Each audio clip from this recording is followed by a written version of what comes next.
Regardless of what you said in the second half, at least the first half makes me feel quite satisfied. However... Stargazer squints her eyes as if waiting for you to profess some more vows to sweeten the deal. What condition can sway you? How about this? You promise to do one thing for me, and I'll agree to this deal. I'll tell you what you need to do later. Don't be nervous. It's nothing difficult. Ooh, look at that. Wait, is that a mountain in front of her? Or is that another person? She was sitting on a fucking bike. I don't know. I was wondering how she got here, but like, I don't know. I assumed she could like fly or something. Like had some alternate means of transport. I didn't expect her to pull up on a fucking bike. But okay, yeah, that's pretty cool too, I suppose. Man, so much gold. Usually gold goes really well with black color, but it really goes well for her. Green, gold, black, white. That looks amazing. Before you can answer, Stargazer boards the hovercraft and extends a hand towards you. Have you made up your mind? Will you come with me? Sure, I suppose we don't really have another choice at the moment. You seem to have no other choice. I'll come with you. I admire your decisiveness. Before you can think things through, Stargazer yanks you onto the hovercraft. It's time to get out of here. Where are we going? Brace yourself for the real WhiteSands.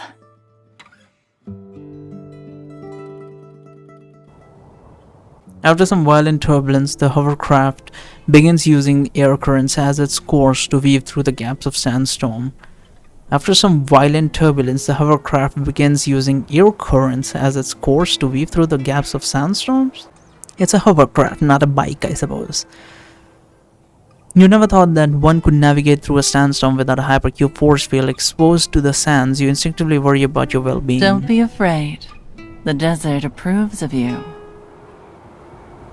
The Stargazer nonchalant words echo in your ears. Before you have a chance to ponder the meaning of her words, you see her calmly maneuvering the hovercraft towards a huge wall of sand. Be careful. As soon as you say that, the strong pressure you had been encountering abruptly disappears. There. I have completed your request. What request?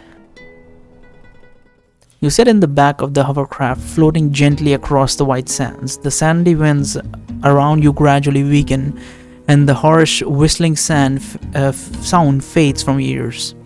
We escaped? Escape? I suppose for you, the word escape is indeed fitting. Let me think. There should be a shelter around here. Ah, yes. This way.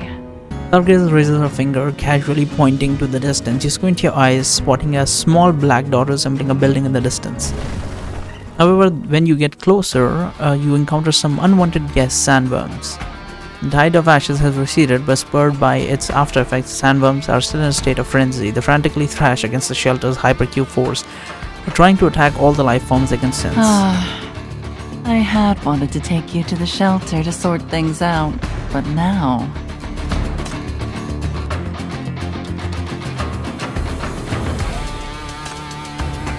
The shelter is in an even stickier situation than us.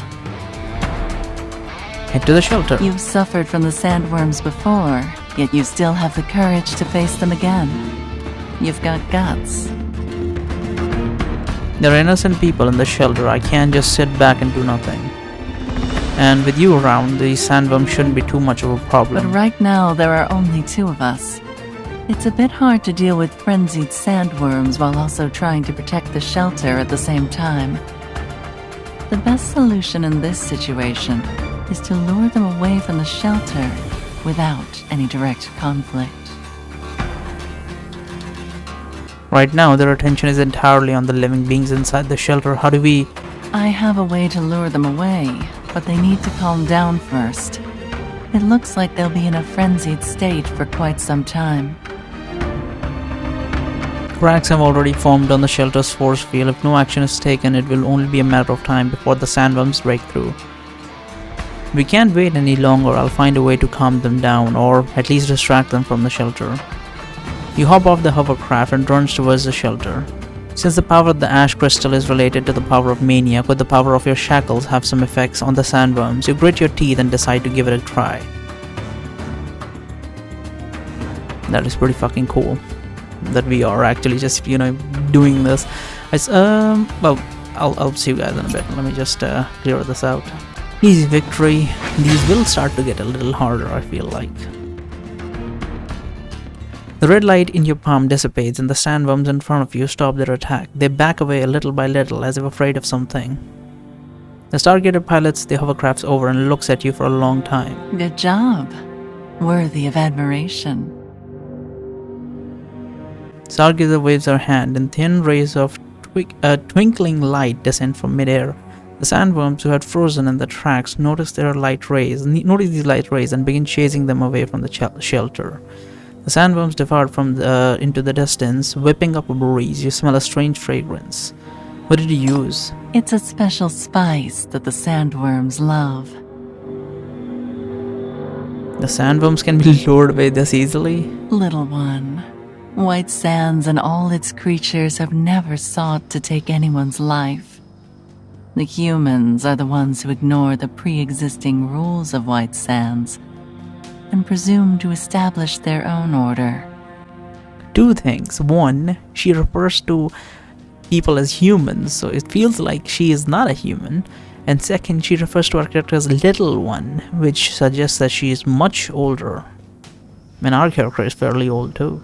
They sacrifice their companions for the sake of power and put all the blame on WhiteSands so that they can be at peace with themselves. Humans are such hypocrites. See? Like that. Not far away, you see a few desert bandits teams hiding underground hurry away because they notice the sandworms leaving. Oh crap! We have to go back and tell the captain! The plan failed!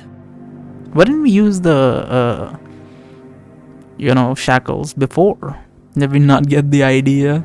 Those who drive the sandworms to attack humans are humans themselves.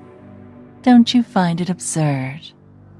Not really. I mean, I suppose from her perspective it's absurd because she probably, whatever she is, lives in harmony with nature, that sort of thing. But yeah, most people, unfortunately, would do the same thing. So I don't find it absurd. I find it annoying. I find it bad, but I don't think I find it surprising or something like that.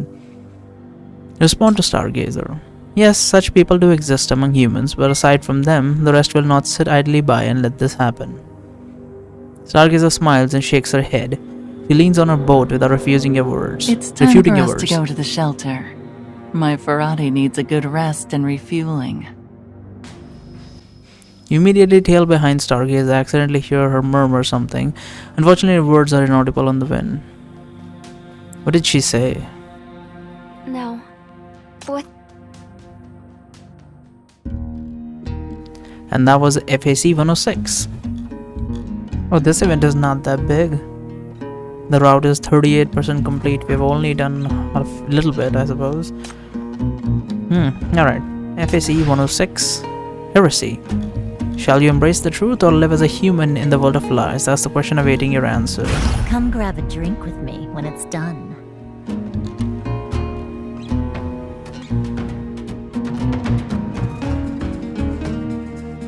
Can we who have superhuman powers and knowledge ever be accepted by human society? Oh, see, that's why she calls herself, other people humans, because she is a sinner. I thought she was some creature or something, like a fucking worm that has taken life or something, humanoid form or something. But no, she's just calling them humans because she's a sinner. No. Humans will see us as heretics and monsters. They want to expel us, imprison us, and destroy us. Because nothing arouses the most primitive fear in the human heart more than the unknown.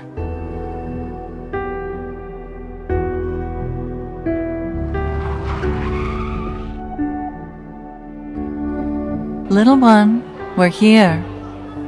This is the WhiteSands shelter.